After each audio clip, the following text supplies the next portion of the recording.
The truth is, there's not a single person that can tell you whether or not we have topped for this bull market cycle. On one hand, you have people saying that we have definitely topped and we are on our way lower. And on the other hand, you have people like myself that are confident that the top is not in. In today's video, I'll be talking about this, going over the recent Bitcoin price action, and of course, showing you my most recent trade setups. If you enjoy the content, make sure to smash that like button and subscribe. Without further ado, let's jump right into the video. The levels that you need to pay attention to have not changed. $112,000 is still the key pivot point for Bitcoin. If we can break above there and hold it as support, confirm that support, we can then go ahead and move higher. Now you can see that on Friday, we had a pretty big move all the way up to around 113.3K. Now the key pivot point for me was 113.5K. If we were to break above that level and hold it as support, at that point in time, we could start targeting the liquidity between 115 all the way up to $118,000. Now that would wreck a lot of shorts that are currently in the market. But right now, at the time of recording this video, you can see that we just got a 4-hour close back above $112,000, which is very key. I told you that as soon as we broke to 113.5, it told us that the market structure has shifted as per my last video. The reason being, we went ahead and claimed this high. Now, it doesn't necessarily mean that we were just going to go and explode much higher immediately, but it does tell us that there is still some relative strength in the market since forming this low. And if you're new to the channel, the reason why this was such a significant low and a very strong risk to reward long in this market is because we tapped into a very key confluence zone. We have the bottom of the range that we've been tracking on the channel for quite some time. We have the previous point of control. This is where we had a ton of volume. And of course, we also tapped into that bull market support band, which is made up of these moving averages, the green line and the red line. So we tapped into all of these levels and naturally we got the bounce that we were expecting. So we need to go ahead and reclaim 112. Right now, as I'm recording this video, Bitcoin is indeed sitting at around $112,000. And so it does look good for some more upside.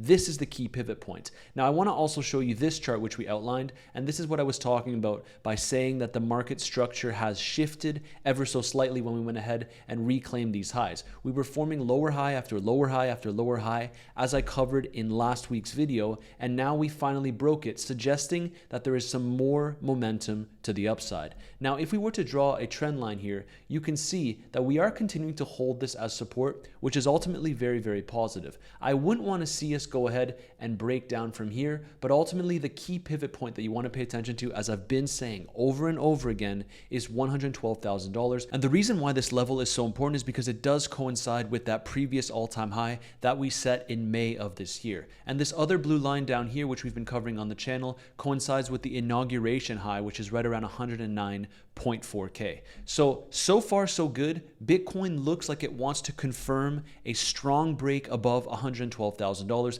but we do have some key events this week that we need to pay attention to that could potentially shake out the market. And those events are, first of all, we have the 12-month BLS data revision on Tuesday, but most importantly, we do have some inflation data. That is the August PPI inflation data on Wednesday, the OPEC monthly report on Thursday, again, August CPI inflation data on Thursday, the MI consumer sentiment data on Friday, along with the MI inflation expectations data on Friday too. The last inflation data before the September Fed meeting, which is next week. So let's see how it plays out, because we will likely have rate cuts. And now there's even a small chance that we get a 50 basis point rate cut. As you can see here, 12% chance with an 88% chance that rate cuts will come 25 basis points. So let's see how that plays out. A lot of people are already saying that this is priced in, but we'll have to see what Jerome Powell gives us at the next FOMC. Don't get me wrong, we have liquidity on both sides here. This is the 24-hour liquidity chart, and you can see that there is a lot of liquidation leverage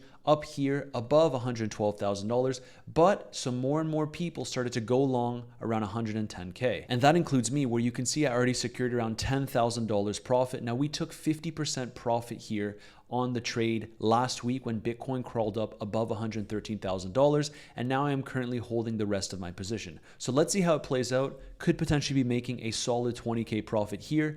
And I also, this weekend, shared in my free premium group the ENA long setup. Now, ENA has been very, very strong this bull market cycle. And whenever Bitcoin does get a bounce, it seems at least like coins such as ENA get stronger bounces. And that's why over the course of this weekend, we entered right around 0.7377. And you can see now that I'm currently sitting at around $25,000 in profit on this trade within just a couple days. So this is very, very solid. Remember, if you want to join my free premium Telegram community where I share all of my own personal trade setups, you have the first link in my description down below. All you need to do is essentially click this link and it will bring you to this page where you will just click Open Telegram. You can see that this is my Telegram account. You send me a message saying premium and I would be happy to onboard you completely for free. Just a little note though, you do need to sign up with one of my affiliate exchange links, whether that's Blofin or Weeks, and you'll get access to my free premium group.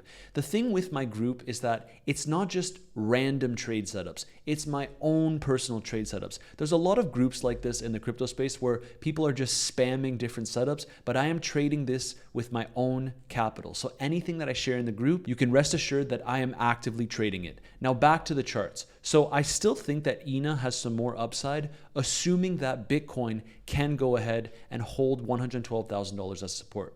112K, super pivotal. We're still chopping around this level. I hope we get some reasonable data in this week to see some more upside. But as you probably already know, if you've been watching the channel, I would not say with 100% certainty that this is the bottom. There is a chance here that Bitcoin can go ahead and potentially retrace in the month of September. And so if we go ahead and take these lows after we get a potential pump here, not making a new all-time high in September, I think that it would shake out a lot of market participants. Remember, as the price starts to crawl up, that's when everyone starts going max bull mode and enters a bunch of longs. I'm typically one of those traders that likes to be a contrarian. And so when everyone was screaming for us to go way, way lower, this is when I started placing my longs. If you like that kind of trading, as always, you do have that first link in my description down below. But the point is, I think that we're in for a surprise this September, especially with the fact that most recently, starting Saturday, we're seeing an increase in $1 billion of open interest. And so this tells us that we could potentially be in for a very, very volatile period. Let's see how it plays out. But right now, my base case is Bitcoin can hopefully reclaim $112,000. Then we can go ahead and target this liquidity cluster, reclaim 113.5K. And if we do reclaim this, I do think we start targeting these highs, which are right around $117,000.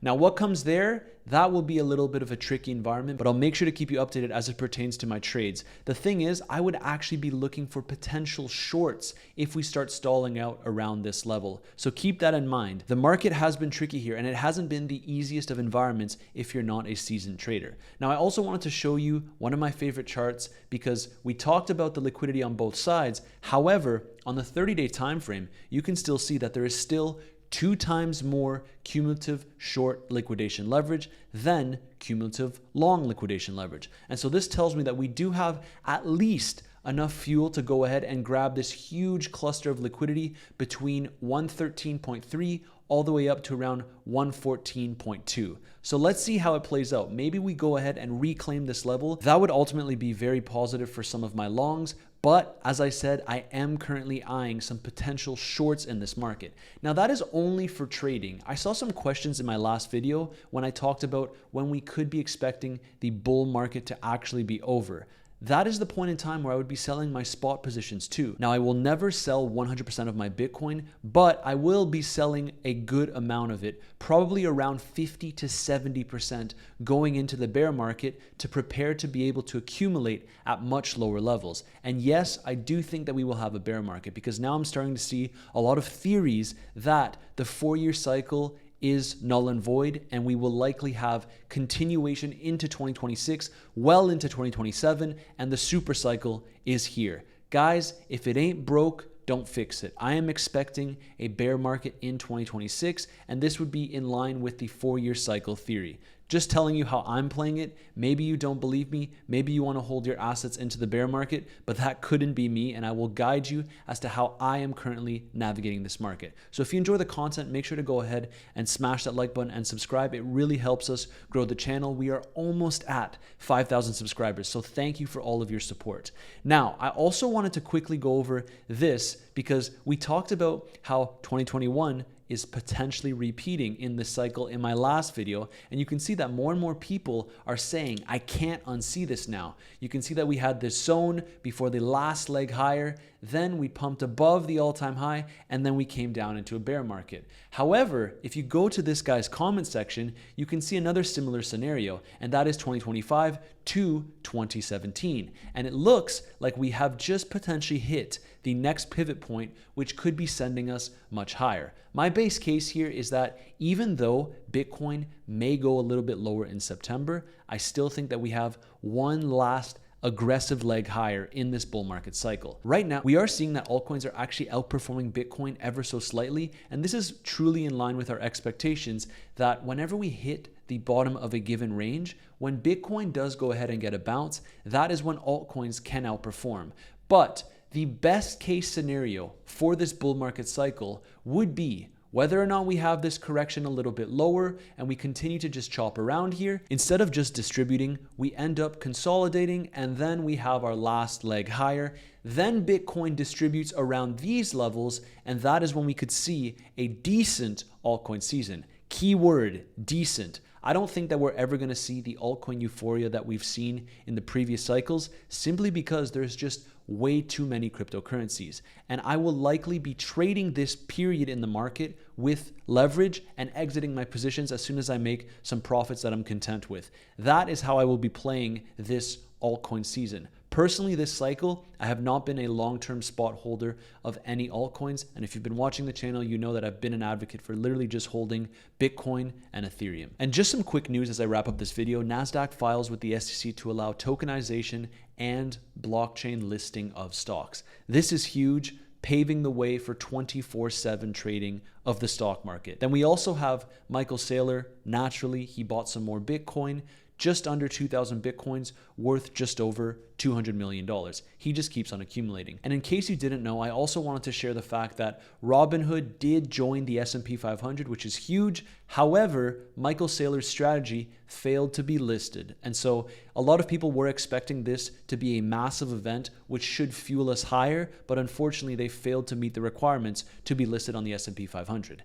Now, I wanted to also bring this to your attention. Almost 70% of 2025 is already over. So if you haven't locked in quite yet, prepare yourself, because I do think that this last leg is the opportunity to make a ton of money in this market. Now, I'm not just saying that to spread some hopium, as you know many other crypto influencers do, but I am personally looking to potentially 2x, 3x my net worth in these short few months. I think it's going to be explosive, and I think we're going to see a massive rally in the crypto market. I just want to prepare you for that. That is how I am currently viewing the market. I don't think that we've topped, and if we see lower valuations for Bitcoin and the rest of the crypto market, it should be seen as an excellent buying opportunity. There will certainly be some shakeouts, but ultimately I am expecting one last leg higher. If you enjoy the content, make sure to smash that like button and subscribe, and I'll see you in tomorrow's video.